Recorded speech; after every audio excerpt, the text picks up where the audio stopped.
Olá, pessoal, tudo bem? Oi, pessoal.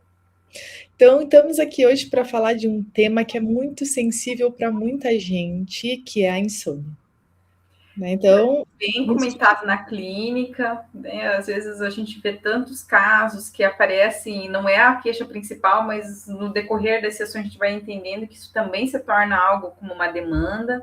Uhum. Eu acho que assim, eu estava lendo uma estatística da Mundial de Saúde que diz que assim, uma a cada 4 pessoas tem dificuldades com sono, né? Então a gente vê que é uma queixa muito significativa para a população em geral e que a gente sabe que traz bastante sofrimento. Eu não sei se você, Ana, em algum momento da vida já passou por situações em que você teve insônia ou tem dificuldades com sono. Como é que foi isso para você? Eu sempre digo assim, quando vem em consultas médicas de rotina, eles sempre perguntam o sono. Eu falo assim, é ótimo, mas se ele altera, aí as coisas não estão boas. Isso. Todo momento assim que eu vejo assim, momentos mais difíceis da minha vida que envolviam situações de desafio, de dificuldade, envolvendo às vezes a saúde familiar, envolvendo até minha época de formatura, época do mestrado era uma dessas. Eu Uhum, perdi o sono durante a madrugada. Então, uhum. já tive. Esse ano que passou foi um ano que minha família estava passando por várias questões de saúde e foram uns períodos difíceis. Ai, Deus do céu, de acordar no meio da noite e aí vem o que a gente vai conversar aqui das fusões cognitivas, que eu ficava pensando, meu Sim, Deus, eu tenho que dormir porque eu tenho que acordar cedo amanhã, eu tenho que trabalhar, eu tenho que fazer isso, tenho que fazer isso. aquilo. E ia virando um limbo e eu ficava horas acordada e quanto mais eu tentava dormir, pior era. Aí eu Eu lembrava acho. da criança que minha mãe falava, conta carneirinho. Aí eu começava a contar Sim. carneirinho, daí não ajudava. Eu ia criando várias estratégias de resolução do problema e o quanto Uhum. mais eu criava as estratégias, mais as horas passavam. Sim, eu acho que isso é uma coisa importante, né? Ter gente para falar aqui. Eu também, assim, no geral, eu durmo muito bem. Eu nunca tive nenhum problema para pegar no sono, que acho que tem vários tipos de dificuldades de sono, né? A gente atende no consultório e sabe que algumas pessoas têm dificuldade para pegar no sono. Então, a gente tem aí a melatonina, muito sendo utilizada por muitas pessoas. Eu nunca tive essa dificuldade de pegar no sono. Usualmente, eu durmo muito rápido. Mas eu já tive em alguns momentos da minha vida, poucos, mas tive, situações que eu acordava de madrugada e demorava muito para dormir ou não dormia mais. E que é horrível a sensação, tanto na hora quanto no outro dia, os reflexos de não dormir, né? Porque assim, para mim, eu preciso muito dormir, tipo assim, de 7 a 8 horas por noite. Então, se eu não durmo às 8 horas, eu tenho muito reflexo no meu próximo dia. E reflexo muito significativo de cansaço, de concentração, de humor, de tudo. Até muda até o meu padrão alimentar, que eu acho que é uma queixa comum. Eu quero comer mais, eu quero comer açúcar, eu quero comer carboidrato, porque O corpo tentando encontrar uma homeostase ali de alguma forma, né? dá um pico de energia e a gente está muito cansado, corpo debilitado. Então, eu acho que fica ali todas essas questões relacionadas ao sono. E Isso que é bom ser diferenciado, né, Tati? Porque tem gente que demora para conseguir dormir e vai isso, gerando isso, ansiedade, várias fusões cognitivas, e tem as, assim como nós duas, que acordam no meio da noite e isso. aí é E o daí E daí tem um efeito de, dependendo, principalmente dependendo do horário, né? Assim, eu lembro, se eu acordar tipo 5 horas da manhã, possivelmente eu não durmo mais. Eu já sei disso. Se um dia eu acordar, seja qualquer que é o motivo, às vezes uma das crianças que me chama porque não dormiu bem, ou qualquer outro barulho lá fora, muito alto, seja qualquer motivo, eu tenho dificuldade para dormir. Ainda bem que não é tão presente, porque como eu disse para você, né, o meu sono me atrapalha muito no dia a dia, se eu durmo mal. Mas às vezes aparece e é um desafio lidar com tudo isso. com razão, né, Tati? Porque se a gente Uhum. não descansa, não tem uma noite bem relaxada, fica difícil seguir o dia seguinte. Fica difícil. E daí eu acho que a gente pode pegar um gancho disso que você comentou, né? Que vem isso de madrugada e você fica pensando um monte de coisa para fazer. Então, contar carneirinho, fazer isso, fazer aquilo, para fazer uma discussão também sobre insônia. Porque eu acho que assim, a insônia, às vezes, ela coloca a gente ativamente num papel de tentar resolver isso. Sim, Então, se eu estou com uma dificuldade para dormir, eu preciso resolver isso. Então, como que eu faço para resolver isso? Então, a gente fica pensando assim: eu não posso, eu tenho que dormir, eu não posso me sentir assim. Então, como é que eu posso resolver isso? E às vezes o pensamento ele vai para a gente ser tão ativo na situação que ao invés da gente resolver a insônia, a gente tem o efeito contrário. A gente acaba deixando a insônia e a dificuldade para dormir ainda maior. Que nada mais é do que aquela armadilha de sofrimento humano que a gente cai. Então, às vezes, a gente cai em algumas armadilhas de pensamentos, de sentimentos, em outras situações do nosso dia. Mas quando a gente fala da insônia, não deixa de ser uma outra armadilha, porque quanto mais eu fico forçando tentar dormir, mais eu estou tentando criar ali uma situação para resolver algo e estou gerando um problema maior. Igual a ideia que eu dei aqui do contar carneirinhos. Contei, acho que uns 100 carneirinhos. Só que quanto mais o número aumentava e eu tentando pegar no sono, mais eu ficava ansiosa. Mais eu ficava preocupada, porque eu só estava encontrando um outro problema na tentativa de resolver um.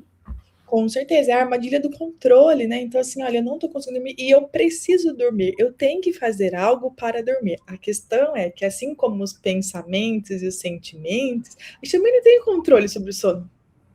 O sono é uma coisa muito, assim, natural, de uma ordem biológica da pessoa.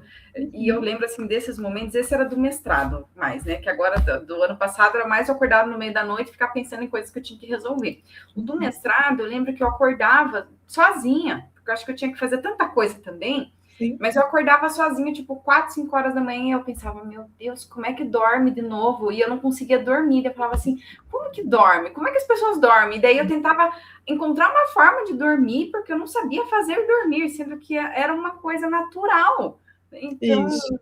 E isso é muito ruim mesmo, é muito ansiógeno. E como que a pessoa dorme, né? Então, assim, normalmente a gente precisa relaxar para dormir. E se a nossa cabeça estiver assim, eu preciso dormir, eu preciso fazer isso, eu preciso fazer aquilo, como é que eu durmo de novo? Como é que eu faço? O que eu posso fazer? O que vai acontecer? A cabeça não vai relaxar, o corpo não vai relaxar, o sono não vai vir naturalmente. Então, ela é contraproducente. Então, é eu tentando controlar algo que é incontrolável e trazendo ainda mais dificuldade de sono para mim mesma, né? Tendo o efeito contrário do que eu gostaria, que a gente faz isso o tempo todo. É porque o sono é um estado de relaxamento e não de controle, de força. Então a gente diz assim, aí que entra muito o processo da aceitação no momento da insônia, porque assim, não que a gente não possa fazer nada para mudar isso, né? Então eu acho assim, olha, a gente está ali na madrugada, a gente não consegue fazer mesmo. Então se o sono não vem, ele não vem. Então olha, é isso. Então se eu tô ali, vou ficar ali, né, quietinho, esperando. Se eu pegar o celular, possivelmente vai ser mais difícil ainda eu dormir, porque o meu corpo vai agitar. Vai vir aí a luz da tela, né? Muito estímulo. Agora, assim, a gente precisa também. A gente pode fazer coisas para mudar isso? Pode no outro dia. Eu acho que assim, o que a gente pode fazer ativamente para melhorar as dificuldades com sono? Então, aquilo que a gente chama popularmente de higiene do sono. Então, um pouquinho antes de deitar, desliga das telas. Então, as pesquisas já mostram também que a gente para usar a cama só para dormir, para o corpo estar condicionado. No sentido assim, olha, a hora que eu deitar aqui, eu entendo que é a hora de dormir. Não é hora de comer, não é hora de estudar, não é hora de trabalhar, né? Então, as coisas ativamente, coisas que eu posso ativamente mudar na minha rotina que pode melhorar a minha relação com o sono. Uma coisa que eu já percebi em mim, não sei se isso vai funcionar para todo mundo, mas acho que tem a ver comigo, até com a minha idade, que é o padrão até alimentar. Então, se eu comer muito próximo à hora de dormir, o meu sono não vai ser bom. Porque eu tenho uma dificuldade, a digestão vai estar mais dificultada, então eu preciso comer um pouquinho mais cedo. Se eu comer e deitar, normalmente eu não durmo bem. Então, eu acho que tem essa questão do padrão alimentar, cada um de nós tem que ver, tem algum alimento que dificulta o nosso sono? Tem gente que não toma café depois das 6, tem gente que pode tomar café 10 da noite que dorme igual. É bom você falar isso, Tati, porque veja, tem várias coisas que podem interferir o sono, então é importante, antes de qualquer coisa, levantar essas possibilidades, as variáveis que interferem no sono. Então, pode ser alimentação. Me fez pensar em menopausa. Muitas mulheres no processo de menopausa têm como um efeito a insônia. Então, pode, às vezes, também ser o uso de café excessivo, pode ser alguma medicação. Então, é importante levantar todas essas variáveis para daí a gente encontrar alternativas também. Isso, então não que não tem coisas ativamente, senão a pessoa vai só falar assim para as pessoas, né? Olha, então não adianta controlar. Então parece que a gente não pode fazer nada para mudar isso.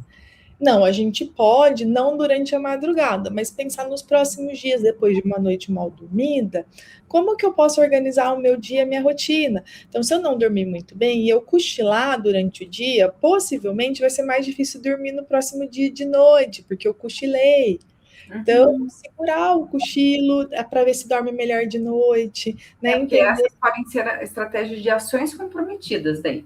isso, com certeza, com certeza. Não de controle, ações comprometidas com valores, né? Como Com é que eu como consigo. você quer viver uma vida, né? Como você gostaria de viver um dia se você não tivesse tão cansada. Seguir a linha daquela proposta, do compromisso que você tinha, e ao longo do dia se reorganizando para chegar à noite e ter o sono. Então, eu tinha como objetivo, compromissos do dia, fazer tais coisas, objetivos. E os meus valores é sobre ser dedicada, é sobre ser comprometida, sobre respeito, então me respeitar também. Uhum, Então, tudo isso entra no que é valoroso para a pessoa. E aí é traçar mesmo assim o objetivo no diário. Tá, acordei e não consegui dormir. O que muitas pessoas fazem é tirar o cochilo, se isso. atrasar para um compromisso, cancelar um compromisso, a Uhum, busca alimentação, aí começa a sair totalmente da linha valorosa. Então, a intenção é, ainda cansada, ainda se sentindo desconfortável, é seguir na direção do valor. o Né? valor. Essas ações comprometidas, é não tirar o cochilo, Isso. ainda cansada, se propor a fazer da melhor forma o compromisso. Conseguir fazer o exercício físico mesmo cansada, porque se eu me cansar e fazer um exercício, a chance de eu dormir melhor é maior. Né? Então, assim, como é que se o exercício é importante para mim, na minha vida, naquele dia, mas também fazer isso como ação comprometida, não fazer isso como controle, no sentido assim, ó, então se eu não dormir bem, eu não posso isso, eu tenho que fazer isso, tenho que fazer aquilo, tenho que fazer aquilo, por quê? Aí eu vou me sentir tão ansiosa, com tanta demanda que eu preciso fazer para controlar o meu sono, que aí vai dificultar em vez de melhorar. É porque aí entra as esquivas experienciais. O que a gente vê no consultório? Ah, uso de medicação, às vezes eu tenho que tomar, porque se eu não tomar, eu não vou dormir. Daí já gera até uma ansiedade, só a ideia de não ter o remédio, de ter Isso. acabado. E claro, cada caso é um caso, mas Hum. vamos deixar de colocar aqui uma situação que pode entrar dentro das esquivas experienciais. Tomar medicação para garantir que vai conseguir dormir. Aí começa a contar o carneirinho que nem eu fazia, começa a ter toda uma ideia de controle para se esquivar do desconforto de não acordar durante a noite ou ter dificuldade de dormir, ou seja, insônia. Então, as Insônia. esquivas que as pessoas se colocam na tentativa de não ter insônia. Só que quanto mais elas fazem algumas coisas, mais elas entram em armadilhas. Minha armadilhas. Às E vezes aí beber, a fusão também no confusão. meio disso. Às vezes beber, então eu vou beber bastante, porque daí eu vou dormir melhor, mas às vezes a bebida vai fazer você ficar com uma queimação, acordar no meio da noite, daí a insônia vem. Então, várias possibilidades de esquiva, né? Que vão Aham. trazer essas fusões pra gente durante a noite. E Quer falar um as pouquinho das fusões, fusões? isso, Tati, as fusões geralmente elas têm essa ligação, né? De se eu não dormir, então no dia seguinte eu não vou dar conta de nada. Eu preciso dormir logo, porque senão. Então, tudo que for uma ideia de regra também, ou justificativas de eu não estou conseguindo dormir por isso, por isso, por isso, daí a cabeça começa a entrar nas resoluções de problemas. Isso. Várias fusões cognitivas relacionadas àquele momento que a pessoa está com insônia. Isso. E que essas fusões podem estar relacionadas até com uma noção de self. Então, assim, eu não acredito que eu não consigo. Então, assim, eu sou uma pessoa que não dá conta de dormir, eu sou uma pessoa fracassada. Como é que eu tô fazendo isso comigo mesma? Então, isso porque interfere bastante, né? Como que eu tô errado em tudo que eu tô fazendo porque eu não consigo dormir. Então, Eu tem sou muito. um fracasso, eu não consigo acordar mais cedo e nem dormir mais cedo, eu não consigo isso, não consigo aquilo, daí começa até uma fusão do self com um senso de incapacidade, né, É. de se ver como alguém incapaz ou alguém com a insônia, mas não a pessoa que está tendo um período de insônia, que seria essa desfusão, esse descolar também do self. Ou self-contextual, né? No sentido assim, olha, a pessoa pode pensar assim, eu nunca vou conseguir mesmo. Daí ela até para de tentar, levanta da cama, vai fazer outras coisas, e daí vai mexer no celular, daí vai trabalhar, porque tem um monte de coisa para fazer, só que tá cansada, então não vai render também. Então, assim, a gente diz, olha, é um momento em que eu não estou conseguindo, mas não significa que eu não vou conseguir. né? Vai passar, ninguém tem insônia todos os dias, isso não é para o resto da vida, são momentos mais difíceis que a gente passa na vida. Tudo passa, né? Até esses momentos.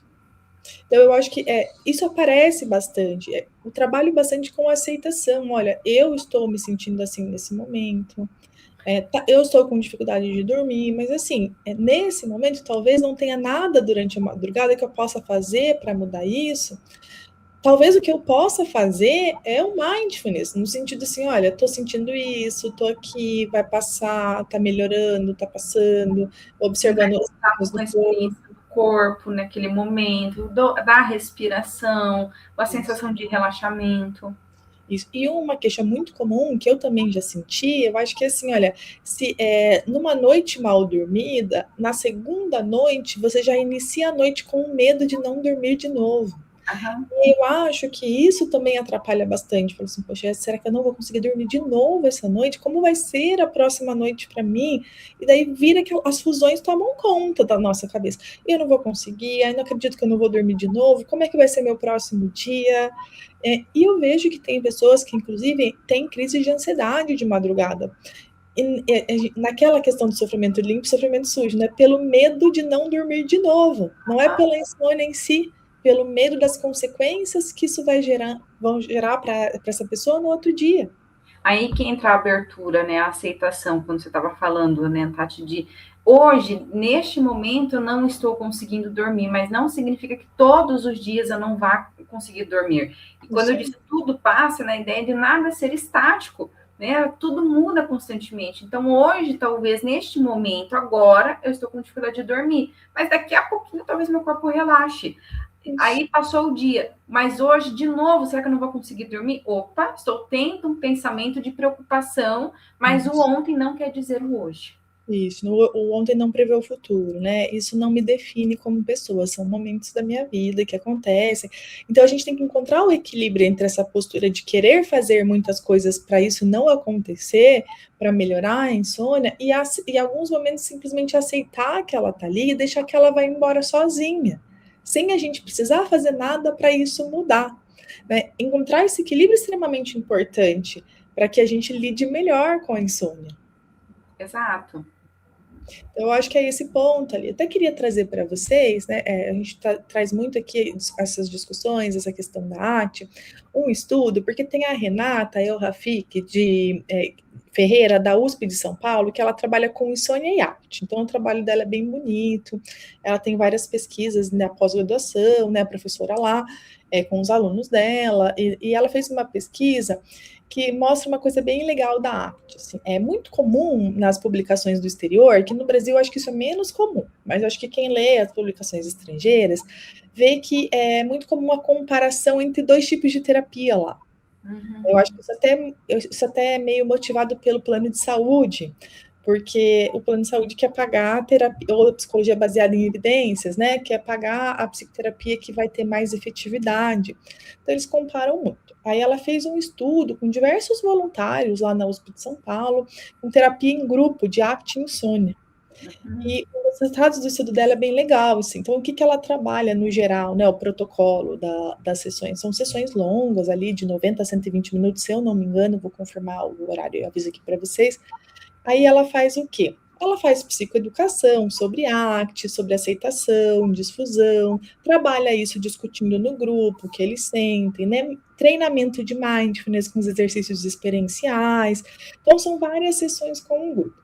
E eles normalmente comparam com pessoas que fazem tratamento para insônia na TCC, porque, como eu disse, a TCC a gente já sabe que tem um padrão ouro para tratamento de insônia, e é que tinha mais efetividade, né? Que tem grande efetividade, tem grande efetividade no tratamento de insônia, e comparam com outros grupos sem nenhum tratamento que posteriormente irão receber o seu tratamento. E o que eles tiveram de resultado, comparando a arte com o TCC, que eu acho que é o principal foco? Tanto a arte quanto com o TCC tiveram resultados muito similares nos benefícios das pessoas com insônia. Então, as duas tiveram bons resultados, as duas. Muito parecido o resultado das duas. Qual é a diferença? Porque a Renata continua avaliando essas pessoas depois de 6 meses da terapia em grupo. Que as pessoas que fizeram terapia em ACT continuaram melhorando a insônia mesmo sem a terapia. O que não aconteceu com as pessoas que fizeram a terapia em TCC. E ela, na discussão do estudo dela, ela atribui isso a um fato que a terapia em grupo em arte ensina a pessoa a desenvolver habilidades que ela pode utilizar ao longo da sua vida para entender como lidar com a sua própria insônia, que vai ser diferente de um indivíduo para o outro. Uhum. Tem técnicas de higiene do sono que são discutidas ali, que até que eu acho que é uma das únicas partes que é incomum entre a TCC e a ACT, que a TCC também trabalha com higiene do sono, mas ela trabalha assim, ó, como trabalhar, ela vai ensinando como trabalhar a aceitação, como fazer exercício de mindfulness, e cá entre nós, se a pessoa vai treinando isso, com o tempo, ela vai se aprimorando. A tendência os resultados serem melhores. E faz muito sentido, né, Tati? Porque é promover ali um repertório amplo para a pessoa a lidar com várias situações, não com uma única específica. Isso talvez seja essa a situação diferencial da pesquisa, que uma seria um protocolo específico para algo, e a ACT já poderia, ainda que sendo um protocolo para insônia, trazer mais repertório para outras vivências. E principalmente quando a gente fala de abertura, quando a gente fala de mindfulness, quando a gente fala de valores. Isso aí, e eu acho que trabalhar um pouquinho também nessa questão, né, de onde vem a sua insônia, porque como a gente já comentou aqui anteriormente, a insônia às vezes ela aparece como comorbidade a várias outras condições. Ela não é em si só um problema, né? Ela aparece, por exemplo, com uma pessoa que está vivenciando um momento muito ansioso, uma pessoa que talvez esteja depressiva, porque é muito comum a gente escutar depressão com a pessoa dormir muito. Mas o contrário também pode acontecer. A pessoa ter dificuldades para dormir na depressão, né? As duas possibilidades estão ali. Então, pensa uma pessoa também, né, com outros tipos de diagnóstico, ou até com diversos tipos de sofrimento na vida. Até o luto, que foi, né, o nosso último vídeo, pode estar bastante relacionado à insônia também. É verdade, Tati. Tanto demorar para dormir ou acordar no meio da noite. E daí, então, eu acho que é uma coisa importante para a gente discutir, né? Então, estamos vendo na ACT ali ótimos resultados para insônia, resultados comparados a outras terapias que estão ali, né? Já que descrevem também ótimos resultados no seu tratamento e resultados duradouros, que eu acho que é o que mais interessante para a gente olhar para isso. Como esses resultados, depois de 6 meses... Como ter esse follow-up, né? De conseguir identificar que a terapia fez um benefício na vida da pessoa, não só momentaneamente, né? Isso. Benefícios que se mantêm a longo prazo, né? Porque eu considero 6 meses um prazo bom sem terapia para a pessoa ainda estar colhendo os benefícios. Com certeza. E você falando da Renata, lembrei, se eu não me engano, eu acho que lançou um livro dela até agora, no final do ano, especificamente para a insônia. ACT para insônia. Quem tiver mais interesse, né, tem a pesquisa que você pode deixar aqui também, né, Tati, na descrição, e a gente deixa o nome do livro, quem quiser saber um pouquinho mais, de uma forma mais aprofundada, né? A gente pode deixar a pesquisa e o livro como indicação, porque a Renata estuda muito na área, é uma profissional, assim, bem prestigiada, ela é de Londrina, assim como eu conheci ela por coincidência, ela é amiga de infância do meu marido, a gente foi descobrir isso depois. Morava no mesmo prédio, mas, assim, a Renata é uma profissional muito conceituada na área, tem bastante estudos com qualidade, em ACT, insônia, então é uma pessoa que a gente admira, né, pelo trabalho e recomenda a leitura das publicações dela, que ela é muito boa. E sempre com esse embasamento científico para a gente falar aqui com vocês da ACT, né, das terapias, seja para luto, o foco, né, para luto ou para ansiedade, que quem sabe o próximo tema, que aí pode linkar aqui junto com o que a gente está falando da insônia, mas não deixando de ter esse respaldo, esse embasamento científico. Então, nada aqui é vozes da nossa cabeça, como que se faz ACT para insônia. Não, tem pesquisas que comprovam isso. Pesquisas que comprovam, assim, como todo tipo de terapia em ACT. como eu consigo viver uma vida valorosa, significativa para mim, mesmo com dificuldades para dormir. Então, eu acho que a arte é sobre isso, como conseguir viver uma vida valorosa apesar disso. Como apesar desse desconforto que me traz cansaço, que me traz dificuldades. A ideia do ainda, né? Ainda com isso presente na minha vida neste momento, mas não quer dizer que vai ser para sempre. Isso, então eu acho que essa é a ideia para a gente pensar aqui e tentar colocar em prática todo mundo aí que sofre com insônia, tem dificuldades para dormir e tentar trabalhar isso com os nossos pacientes. Como eles podem continuar com uma vida valorosa, mesmo se sentindo assim, mesmo nessa dificuldade. E o que encontrar o equilíbrio entre os momentos que eu realmente possa fazer algo que mude isso e os momentos em que eu preciso abrir mão do controle e simplesmente deixar passar, aceitar, trabalhar esse espaço para o desconforto de não dormir naquele momento, né?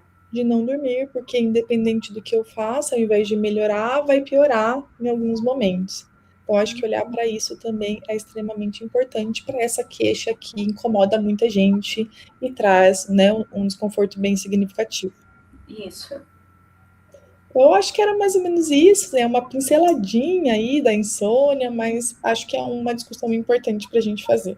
Com certeza. Então, quem quiser se aprofundar, a gente vai deixar depois aqui para vocês as referências. Não deixem de comentar o que vocês acharam do nosso vídeo de hoje, fazer mais perguntas, dar sugestões, curtir e compartilhar com outras pessoas também.